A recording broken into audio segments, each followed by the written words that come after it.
All my friends were invited to a wedding except me, and it turns out there was a reason why. I, 28 meters, used to have a friend group of about 10 people back when we were in middle and high school. When we all went off to college we drifted apart. Nothing major happened to make us drift apart, just growing up and losing contact. We're all still friends but we're not the talk all the time and hang out regularly friends if that makes sense. Of course, some of us remained close and never lost contact with each other. One person from our friend group, Katie, 28 feet, is getting married in a few weeks. I didn't get an invitation but I wasn't hurt. I understood as we didn't stay in contact. One day I was hanging out with my best friend, Barry, who was also in that friend group, and he mentioned that he received an invite and is going to the wedding. I was a little surprised but I just told him I hoped he had a good time. He assumed I was also invited so asked if I was going to attend or not, so I told him that I didn't get an invite. He said that was strange because everyone else from the group was going. Two of them were +1s as their partners had an invite they didn't. But they were all going, and Katie knew it and even told Barry she was really happy that the gang was getting back together on her special day. I told Barry I was kinda hurt by that, but I didn't want to make a big deal of it. Few days pass, Katie calls me, literally fuming that I was whining that I didn't get an invite to anyone who would listen. I told her that I wasn't and I explained to her what happened. She said that she's been getting texts and calls from other members of the group saying that she should have included me and wanted me to put a stop to it. I said I would do my best and that I was sorry that I caused her this trouble. She thanked me for the apology and hung up. I called Barry and asked him why he spread this around, but apparently he didn't mean to. He felt bad that I was hurt and he wanted to ask someone else from the group if they knew why I wasn't invited.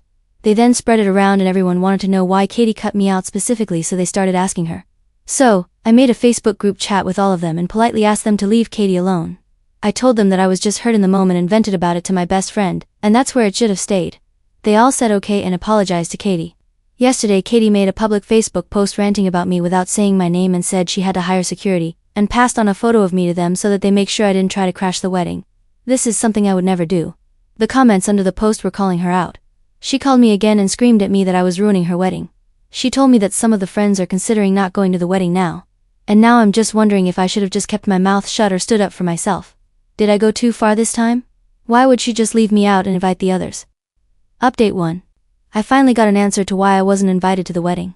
Turns out that someone else from the group, Sammy, has had a crush on me for years but has been too afraid to tell me or act on it. Sammy was in the bridal party of Katie's wedding and told Katie that she was finally going to make a move on me at the wedding, after she had taken care of her bridal duties. Katie didn't like this and thinks that I'm not good enough for Sammy, but she didn't say anything and decided to just not invite me, hoping Sammy dropped it. But when Sammy heard about me not being invited, she could smell the bull crap and confronted Katie, knowing exactly why I wasn't invited, and said she wasn't sure she wanted to be in the bridal party after Katie would do something like this to her. That's when Katie called me and flipped out the first time.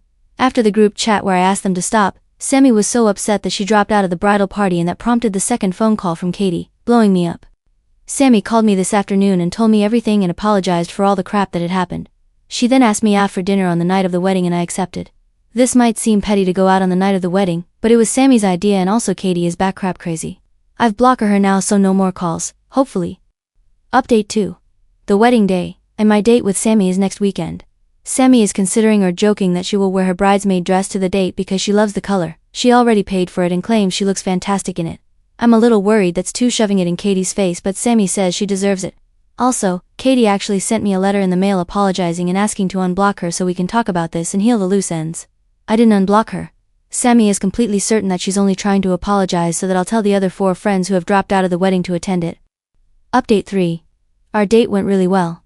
She stayed over on the night, and we hung out the next day too. Out of the 10 people that were in that friend group, 4 went to the wedding. Sammy has Katie blocked on everything, but Katie has sent her 3 written letters trying to convince her to reconsider dropping out of the wedding, and she even showed up at Sammy's house twice to try in person.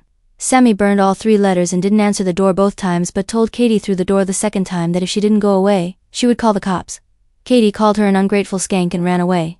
While the wedding was going on, the 3 friends at the wedding were leaking info to Sammy and I in a group chat. Katie replaced Sammy in the wedding party with another cousin in a dress that didn't match the others. Katie seemed happy throughout the wedding, and honestly, despite all this, I'm happy that she was happy at her wedding, or at least pretended to be happy, as Sammy said she might be doing. I'm glad this is all over and Sammy and I are starting something exciting.